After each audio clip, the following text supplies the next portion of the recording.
नमस्कार जी। नमस्कार जी। क्या नाम है जी आपका? मेरा नाम नीतू मेहता है। कहाँ से आए हैं जी आप? जी, मैं ग्राम घंगरी, जिला हजारीबाग, झारखंड से आई हूँ। अच्छा, ये बताइए कि संत रामपाल जी महाराज जी से नाम दीक्षा कब लिया आपने? मैंने संत रामपाल जी महाराज से नाम दीक्षा 7 फरवरी 2016 में ली। संत रामपाल जी महाराज जी से क्यों जुड़े आप?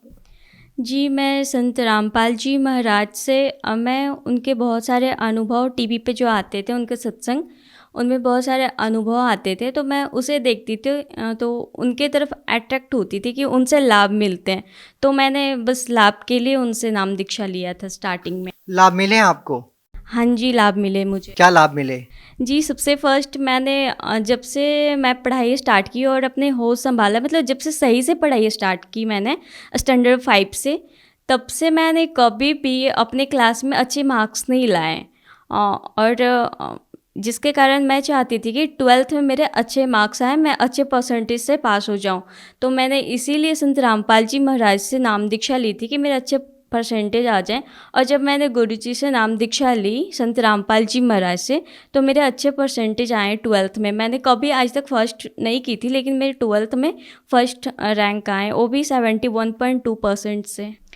और जी, हमारे घर में जैसे संत रामपाल जी महाराज के सारे ही उपदेशी हैं, तो हमारे घर में जो मेरे पापा का बिज़नेस है, तो बिज़नेस में भी बहुत सारे लाभ हुए हैं। जैसे हमारे घर में बहुत सारी प्रॉब्लम होती ही रहती थी। मम्मी का ऑलवेज ही तबीयत ख़राब रहता था, जिसके कारण पैसे तो आधा डॉक्टर के पास ही चले जाते थे। तो घर में मतलब कंडीशन ठीक नहीं थी फाइनेंशियल रूप से। तो जैसे कि घर में स्कूटी लेने का सोच रहे थे, तो पापा जी ने बोला कि अभी तो पैसे नहीं हैं, लेकिन अगर गुरुजी दया करे तो वो भी हो जाएगा। मतलब रोज़ की सेलिंग जैसे हो जाती थी 5-6 हज़ार इस टाइप से।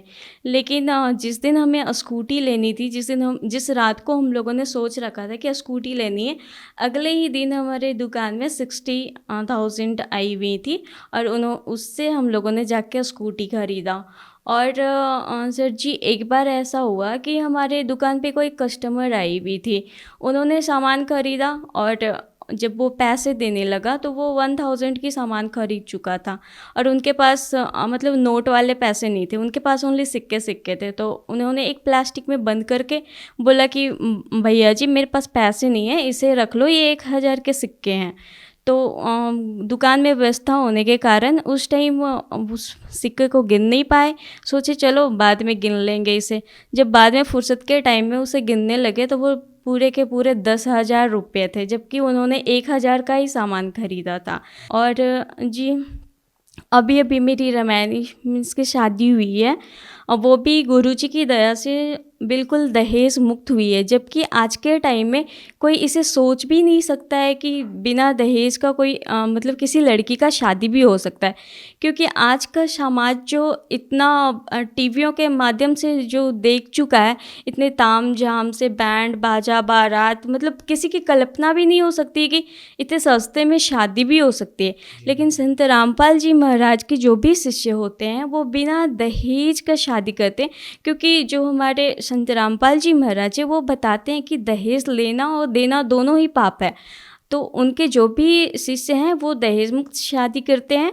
और सरकार ने बहुत सारे स्कीम भी चला रखी है कि बिना दहेज का शादी होना चाहिए, और इन पे कानून भी बना हुआ है, लेकिन इनका कोई भी पालन नहीं हो पाता। आज सरेआम देखो, सब कोई दहेज लेता है, देता है, पूरे मतलब आडंबर करते हैं, फिर भी कोई फ़ायदा नहीं है इस कानूनों का। बहन जी देखिए, आपको भी पता है कि जब हम बगैर दहेज की शादियां कर तो देते हैं, लेकिन बाद में उस बहन बेटी के साथ में काफी बुरा बर्ताव होता है, उतनी इज्जत उसको नहीं मिल पाती है। तो आपके साथ ऐसा कोई अनुभव नहीं हुआ कि आपके पिताजी ने संत रामपाल जी महाराज जी से प्रेरित होकर आपकी शादी कर तो दी, लेकिन बाद में कभी आपको ऐसा कुछ सहन करना तो नहीं पड़ा जिससे आपको लगा कि शायद कुछ तो दहेज लेके आना चाहिए था? जी नहीं, मुझे ऐसा बिल्कुल भी नहीं फ़ील हुआ कि मुझे दहेज लेके आना चाहिए था, या फिर मेरे ससुराल से बिल्कुल भी टॉर्चर नहीं किया गया कि तुम्हें क्या लेकर आना है, नहीं लेकर आना है। जो भी वहाँ है, उसमें हम खुश हैं। क्या वो भी, जो आपके ससुराल वाले हैं, वो भी संत रामपाल जी महाराज जी के अनुयायी है? जी, मेरे जो हस्बैंड है वो उपदेशी हैं और घर में 1-2 मेंबर जो हैं वो उपदेशी हैं। तो आपका कहना है कि जो दहेज रहित शादी आपकी हुई है, इस प्रकार का समाज तैयार हो रहा है कि बेटियां जो बोझ बनी रहती थी माता पिता पर, माँ बाप पर, अब वो बोझ नहीं है और माँ बाप खुशहाली से अपने बेटियों की शादियां कर रहे हैं। हाँ जी, बिल्कुल। माँ-बाप पे बिल्कुल भी बोझ नहीं है अब बेटियाँ, जो भी संत रामपाल जी महाराज से प्रेरित होकर अपनी बेटियों की शादी करवा रहे हैं। सरकार ने जो अपनी मुहिम चला रखी है बेटी बचाओ बेटी पढ़ाओ, उसके अंतर्गत लोग बेटी को अब बचा भी रहे हैं और पढ़ा भी रहे हैं, लेकिन फिर भी जब फाइनली टाइम आता है उनका शादी का, तो लोग लाखों रुपए दहेज देते हैं और दहेज देने के बाद भी बेटियाँ सुरक्षित नहीं है। जब भी देखो रोज़ अखबार में आते हैं कि आज किसी बहन ने फांसी लगा लिया, किसी ने जहर खा लिया या फिर ससुराल वालों ने उनके साथ टॉर्चर किया है कि तुमने दहेज लेकर क्यों नहीं आया। तो संत रामपाल जी महाराज ने जो समाज तैयार किया है उसमें इन सब का कोई भी झंझट नहीं है। परमात्मा ने संत रामपाल जी महाराज ने हमें ज्ञान बताया है कि इस समस्या का समाधान भी संत रामपाल जी महाराज ने निकाला है कि बिना दहेज का शादी करना है। अच्छा, एक और बात आप बताइए कि संत रामपाल जी महाराज जी जो भक्ति विधि बता रहे हैं वो अन्य धर्मगुरुओं से किस प्रकार से अलग है? जी, जो संत रामपाल जी महाराज भक्ति विधि बताते हैं वो अन्य धर्मगुरुओं से इस प्रकार से अलग है। जो वो धर्मगुरु बताते हैं वो बस अपना एक भागवत का कथा लेकर बैठ जाते हैं या फिर जो भी रामायण की कथा है, जो पुरानी कथाओं के बेसिस पे ही वो सारा चीज़ बताएं। लेकिन जो संत रामपाल जी महाराज बताते हैं वो अपने सदग्रंथों के जो चारों धर्मों के जो होली बुक्स हैं उनको खोल करके और एक एक वर्ड और श्लोक के साथ बताते हैं कि जो भी है आप इसमें देख लो, मैं एक भी वर्ड अपने से नहीं बता रहा हूँ। और आज की जो समाज है वो पूरी शिक्षित है, तो वो खुद से भी देख करके समझ लेती है कि जो संत रामपाल जी महाराज बता रहे हैं वो तो बिल्कुल 100 के 100 सत्य है। तो इस प्रकार से संत रामपाल जी ने हमें आध्यात्मिक ज्ञान से अवगत करवाया है। और जो लोग ये कह रहे हैं कि संत रामपाल जी महाराज जी शास्त्रों को तोड़ मरोड़ के पेश कर रहे हैं, उन लोगों को आप क्या कहना चाहेंगे?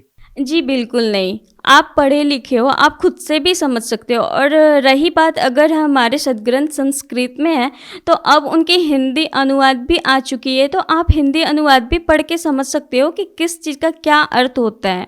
भगत समाज को आप क्या संदेश देना चाहेंगे? जी, मैं भगत समाज को समाज से प्रार्थना करना चाहती हूँ कि संत रामपाल जी महाराज एक ऐसे गुरु हैं, एकमात्र ऐसे गुरु हैं जो हमें जन्म और मरण के कष्ट से छुड़वाने के लिए आए। मनुष्य जीवन सभी जो भी ग्रंथ है वो बताते हैं उन लोगों का बस एक ही सार है कि जन्म और मरण से मुक्ति पाना।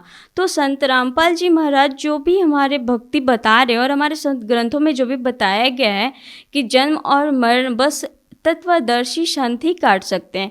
तो हमारे गीता जी के अनुसार तत्वदर्शी संत संत रामपाल जी महाराज हैं, जो हमारे वेदों शास्त्रों गीता जी का प्रमाण सहित भक्ति बता करके हमें जन्म और मरण से छुटकारा प्राप्त करने के लिए वो सतमंत्र वो भक्ति बताते हैं, जिससे हम इस जन्म और मरण का कष्ट से हमेशा के लिए मुक्ति पा सकते हैं।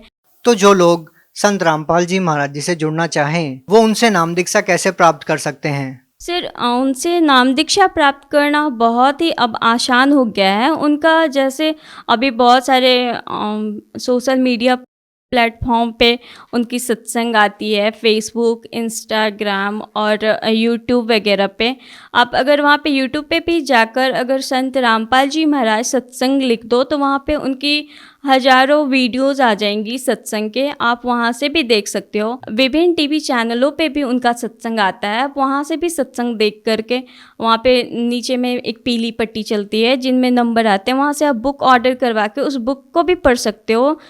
अभी पूरे भारत में ही नहीं विश्व में भी कई देशों में संत रामपाल जी महाराज के आश्रम खुले हुए हैं, जहाँ से आप जो भी आपके नज़दीकी नामदान केंद्र है वहाँ पे जाकर उनसे नाम दीक्षा ले सकते हैं। जी, बहुत बहुत धन्यवाद। सत साहिब जी।